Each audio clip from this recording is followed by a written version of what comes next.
Hey everybody, here come the fake polls. So this is a form of gaslighting. Gaslighting is a psychological torture technique. It can be used against an individual or a group of individuals, or in this case, an entire population. So this is a form of gaslighting because when you go outside or when you talk to your peers, it is clear that Donald Trump has more organic support than Hillary Clinton. The numbers that I pointed out in the last video, the most recent Donald Trump rally were about 65,000 people in attendance. The most recent Hillary Clinton rally, if you can call it that, about 3,000 people. So the media is covering this up through the use of things like camera angles and through outright deception. And now I'm going to focus my energy just on the New York Times because they are one of the biggest papers in the United States. A liberal bias to be sure, but a paper that a lot of people read. And I'm in many ways very liberal by myself. I hold many liberal views that are very important to me, and I'm talking about this because what I see is an outright deception. It's an outright attempt to shut Donald Trump and his supporters out of this election for some reason, and it's not being properly discussed. We don't know why this is happening or who's ordered it, but it's a very real thing. The media has marching orders here. The media, I've been on CNN, I've been on Fox, I've been on hundreds of shows, and I have my own following from the articles I've written for years. My Huffington Post column up until recently, and I have real concerns here that they are doing something incredibly dishonest, that they are jettisoning hundreds of years of free speech protections and of press protections to get this woman in there. And I want to know why. I want to know why the establishment is so hell-bent not on a progressive getting in, not on a liberal getting in, not even on a Democrat getting in. They are specifically hell-bent on this woman getting the White House, and to the exclusion of all else, to the exclusion of fact and honesty and commitment to their own party. You know what they did to Bernie Sanders and his supporters? The more I read about it, it's disgraceful. Those people never had a chance. They were putting their time into something that the DNC had already decided would be given to Hillary Clinton, as if she's some selected royalty rather than a politician who is running for election. It's very creepy and unacceptable in my view.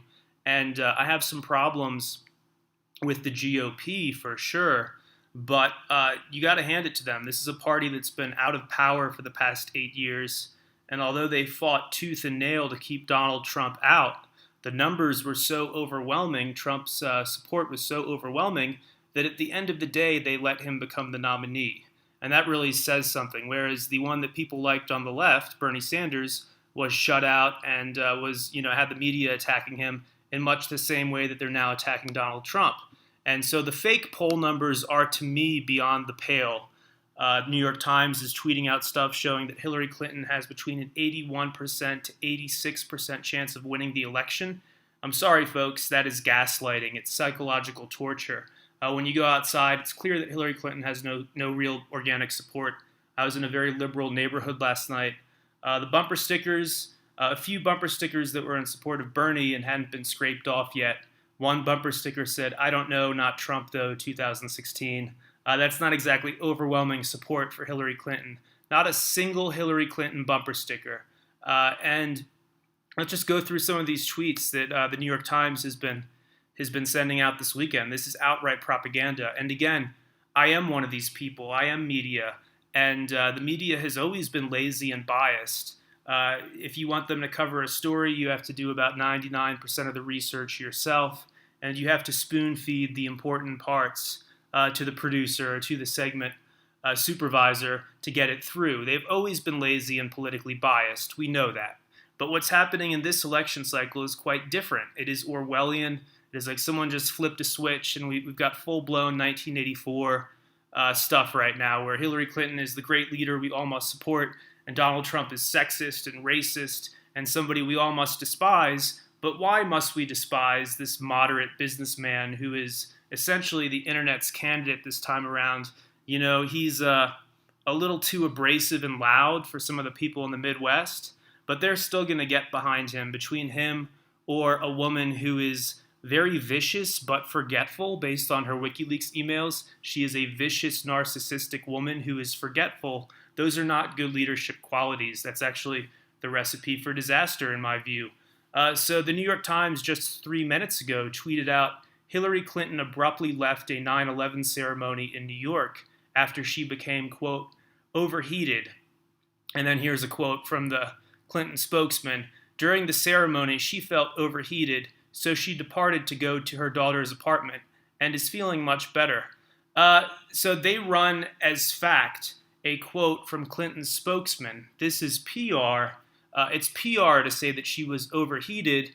It's not the heat that got to her. Nobody else had that happen to them in the audience. Is it abnormally hot right now? No, she is in the late stages of dealing with a very serious neurological disorder, and this is propaganda to say that she was merely overheated. You would think that when the cameras are on her and when she's giving a 9/11 ceremony, that she would not leave unless her health were in jeopardy. A little bit of overheating, whatever that is. We are warm-blooded animals. We can deal with slight changes in temperature. At least I hope so if you're running for president. This was not overheating. This is yet again a sign that something is seriously wrong with Hillary Clinton's health. And if you go on YouTube, if you just go in the search box above me talking, and you type in Hillary Clinton seizure or Hillary Clinton exposed or anything like that, you will see stuff that is clearly out of the ordinary. And some people have tried to say to me, isn't that just her sneezing? Look, I'm 30 years old. I've seen plenty of sneezes in my life. Whatever Hillary Clinton is dealing with is not a sneeze. It's not a case of the Trump allergies, whatever those are, and it's not overheating. She is dealing with a serious neurological disorder, and as early as 2012, her staffers were looking into fairly exotic medications to deal with some of the symptoms of that. This is corroborated by the WikiLeaks emails themselves. This is propaganda and to cover up what the New York Times is doing. This is not journalism to run tweets like this. Our election forecast, updated multiple times a day, often in response to new polls. Hillary Clinton has an 81% chance of winning the presidency. Outright propaganda, outright gaslighting to make you doubt what you see and hear all around you so that you don't go to the polls, so that you stay at home because you think that a Hillary Clinton win is inevitable because she has some wealthy elites on her side and some hollowed out corporate media, that she is inevitably going to win this thing. I would argue quite the opposite. Mathematically, this isn't an ideological thing. I'm good at predicting things. Mathematically, I don't see a path to victory for her. And increasingly, the public is seeing that she's hiding. She's hiding from them. That's not good. When you're running for president and the election is only 2 months away, why are you hiding from the population? Why are you giving closed-door $100,000 per plate dinners in Martha's Vineyard, yet not addressing the press, yet not really explaining what is going on with your health, that you can only say a few words and then you have to depart? What the hell is going on here? And then the New York Times, several times over this weekend, has tweeted a link to this New York Times opinion piece, which is also propaganda. Are Donald Trump's attacks on Hillary Clinton sexist? And this has been retweeted multiple times this weekend by the New York Times. Their opinion piece asking if it's sexist. Is it racist? Is it sexist? How about you get a new narrative? How about he's not racist or sexist to call out the endless war and endless surveillance and corruption that Hillary Clinton represents? And this is based on her own emails. Why did we go into Libya? Why did we expend military resources and lose some of our own servicemen and women? Why did we do this? And the massive loss of the massive loss of civilians over there. Why did we do this? Was this a national security move? Was Libya going to invade the United States? Or was this, as the emails suggest, just a handout of oil rights to our partners and just a favor to some of Hillary Clinton's elitist banking cartel friends who were unhappy with Gaddafi's plan to move into a gold-based currency?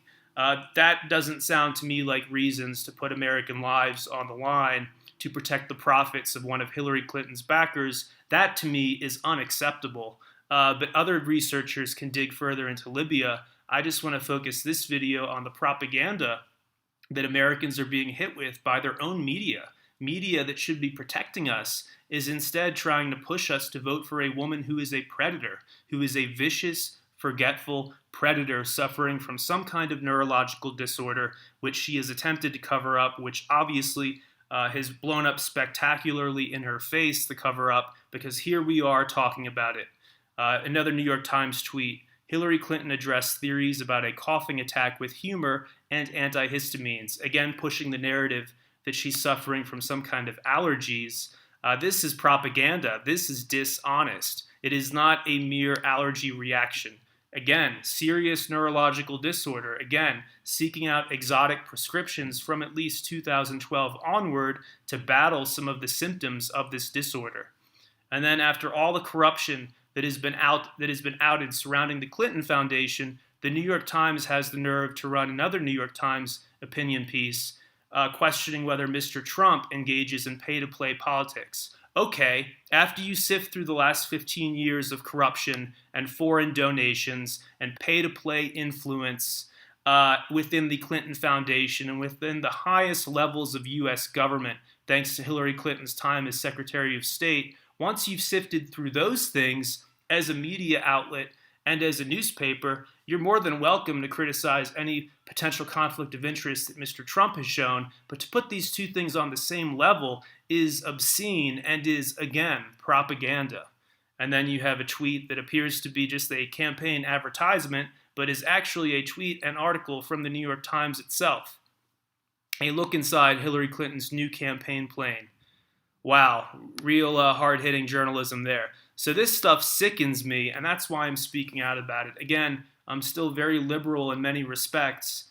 There are a number of Democrats that I like and support dearly, but in this case, Donald Trump is clearly the internet's candidate, and the attacks against him are so organized that it makes me wonder, why are they so afraid of this man? Why are they so afraid of the fact that mathematically it seems like the working class, which has not encountered the kind of economic recovery that MSNBC touts every day, that is, again, propaganda. It seems like the working class, and it seems like retirees who have been forced to Uber part-time and all this other stuff just to stay afloat, it seems like they have not encountered the economic recovery that the Obama administration claims has happened in America. And I think a number of those people are going to go to the polls, and I think a number of those people are not going to vote for Hillary Clinton.